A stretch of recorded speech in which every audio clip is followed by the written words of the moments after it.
Hey now, recently I have been on a mad tear taking crabapple juice that I made with my steam juicer and taking crab apples from the backyard. I've got this great grafted apple tree with a few different types of apples on it, using the steam juicer, which by the way makes the best juice. I've tried different kinds of juicers before, but the steam juicer, whoo, what a world of difference. And with that, I've been making some amazing crabapple jelly. I mean, check that out. It's gorgeous, and that color, it's just so dark, it's clear, super fun. Now, today I want to make some spicy crabapple jelly. Now for that, I'm going to be taking that same juice, following my standard crabapple jelly recipe. Check out my video on that. And then I'm going to be incorporating some of these. These are some super fun red habaneros that I managed to pick up. I don't always have access to these, so when I saw them, I bought a big crate, so you have some hot sauces and other things coming here too. Now, I'm really excited about this, so please come along for the ride. Now, at the heart of this recipe are two really simple things. It's crabapple juice and sugar. And fortunately, it's actually in equal quantities. So it's super easy to scale this for any size of recipe, or maybe you only have a certain quantity of juice. Well, you just have to measure out the juice, measure out the same volume of sugar, and you're good to go. In the video description, I will put the full recipe there, and if you want to play around with ratios, scales, whatever, you're certainly welcome to do that. But for now, I'm just going to get measuring here. Now I do have two quart jars of this crabapple juice, but even so, I am going just to measure them out here in this one pitcher so that I can have the exact same amount of white table sugar in the other pitcher.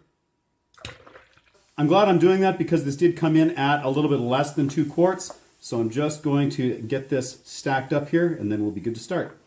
There we go, pretty even. Now before I go any further here, I do want to deal with my habaneros. Notice I've got gloves on. I don't want to burn myself anywhere later on. For this, what we want to do is just remove the stems. I'm going to split them in half here, which is going to make it easier for me, obviously, to seed them. So I'm going to do that here just with sort of a sharper edged spoon. Get all those little seeds out. And then we want to cut these really nice and fine. So I'm just going to take my knife here and initially cut them into very thin strips. And once I've got these strips here, I'm going to just do my best to really finely dice them here. Get just a whole bunch of little chunks. Of course, I'm taking care not to have these splash all over my island, because the last thing I want to do is have a bunch of the pepper oils on here and then have one of the kids inadvertently get a bunch of that in their faces. They certainly wouldn't be happy about that. I'm also going to remove a little bit of that excess pepper that's around the stem here. Might as well get that in here as well. Now I'm just using the 2 habaneros for this. I find these red ones are really quite hot. They seem to be definitely hotter than the orange habaneros that I can typically access. So I don't want to risk overdoing it. I am making multiple batches of this. So if I find that this one doesn't quite have the heat level where I want it, I can certainly adjust that with my other batches. I'm going to be making this Crabanero jelly here in this stainless steel pot. So first off, while I still have my gloves on, I'm just going to get all of the pepper in there before I add the other ingredients. And with the red habanero in there, I'm going to be adding the juice and the sugar, and then getting this onto the stovetop. Now that I'm over here on the stovetop, the first thing I'm going to do is just start to whisk a little bit to blend in that sugar. The other thing I'm going to do is turn on the stovetop to high, just to start to get this towards the boil that we want it.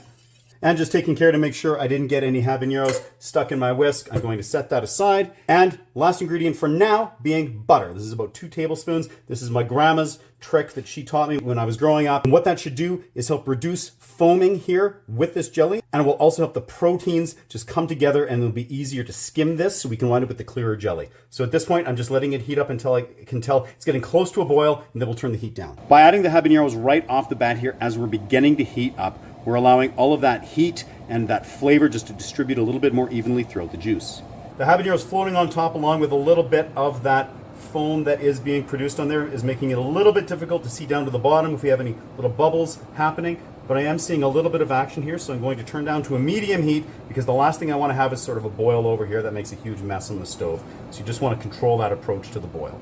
It's been about 30 seconds at that medium heat, and that foam has started to break up, and we are actually beginning to boil here. So I've turned this down to a medium-low. This is going to be sitting here for a while. Depending on your elevation and the temperatures you can actually hit, I only get to about 212 degrees Fahrenheit here because I'm at a higher elevation. I find it does take a little bit longer for me to get this jelly where I want it. It's approximately 45 minutes for me. I know in some places they get away with as little as 10 minutes. It also kind of depends how jelly-like you want it. So I'm just going to let this sit here and boil. Shortly into the boil with just a regular crabapple jelly, I do like to take this plastic spoon and try to just very delicately scrape off a little bit of this foam. However, I'm going to wait a little bit before doing it with this batch here because I don't want to inadvertently pick off some of the habaneros that are still floating up top. They're actually sort of trapped in that foam. I think that's going to change here just a little bit. The other thing is if I do wait a while before skimming, even if I do wind up picking out a little bit of those peppers, they will have had a chance to allow some of that flavor and heat to get into the jelly. So this has been going for almost half an hour here, and I haven't really skimmed any of this foam off yet. I've just been leaving it because I was concerned about the chunks of pepper coming out with them. However, I am going now just with a much smaller spoon than I typically use here and just try to remove some of this. I mean, this is mainly an aesthetic thing. If I can get more of this out of here, we should wind up with a clearer jelly. However, I don't want to sacrifice flavor over that, so I'm just going to kind of pick away here. So now I'm also really curious as to exactly how spicy this is at this point. So I'm just going to take a little tiny spoon here, get it into the fridge, let it cool down. Now at 40 minutes, I pulled another little bit of this jelly here, put it in the fridge on just an aluminum pie plate here, and you can see that it is sort of resisting flowing. That was 5 minutes ago here, and that should be good enough for our jelly here. So at this point, I'm just going to kill the heat. I have my final ingredient here, which is a 1/4 cup of lemon juice.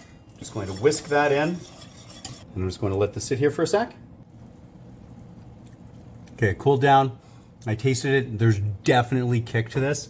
So I think our recipe here is probably good. I don't think I'm going to need to add any more in a second batch, but I'll try this again when I'm ready to jar it. So I'm ready to begin jarring here, and these are just 8 ounce or 250 ml mason jars here. I did sanitize them just using my Star San sanitizer that I use in my home brewing. Alternatively, you could easily just get these in the dishwasher and do a sterilization cycle on it or something like that.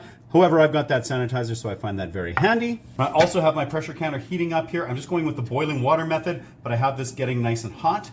Now my first step here is actually going to be just taking out a little bit of the actual habaneros and depositing them in each of the jars that I'm going to be filling. That way I'm not going to wind up with a huge discrepancy in the amount of little chunks of pepper between jars. That's a good start, so it's now time to actually fill these here. Just using my silicone canning funnel and a ladle. Makes this really quite easy. And into the hot water bath we go. I managed to fill 11 of these jars. Now, based on my elevation and the size of these jars here, I'm going to have them in here for 15 minutes. Just follow the guidelines for your particular region. Meanwhile, I'm on to round 2.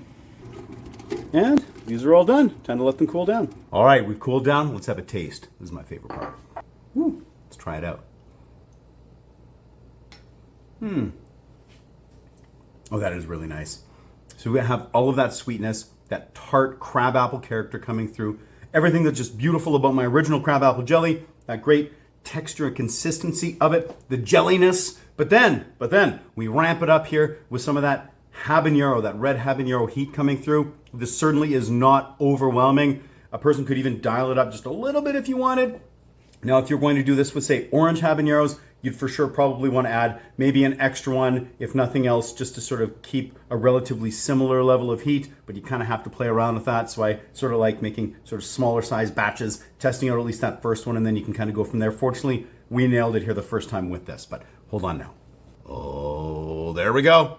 We've got some fresh brie here. We've got cracker and some of that jelly.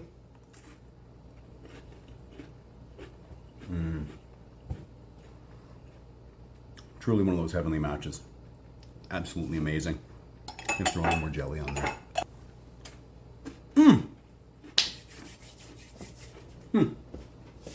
I cannot explain exactly how happy I am with this. It's fantastic. You need to give this a whirl. If you get your hands on some habaneros, you have some great crabapple juice that you make. Again, big shout out to the steam juicer that I use for this. Super, super fantastic. Either way, try it. Let me know how it works out for you. Until next time, keep Route 11.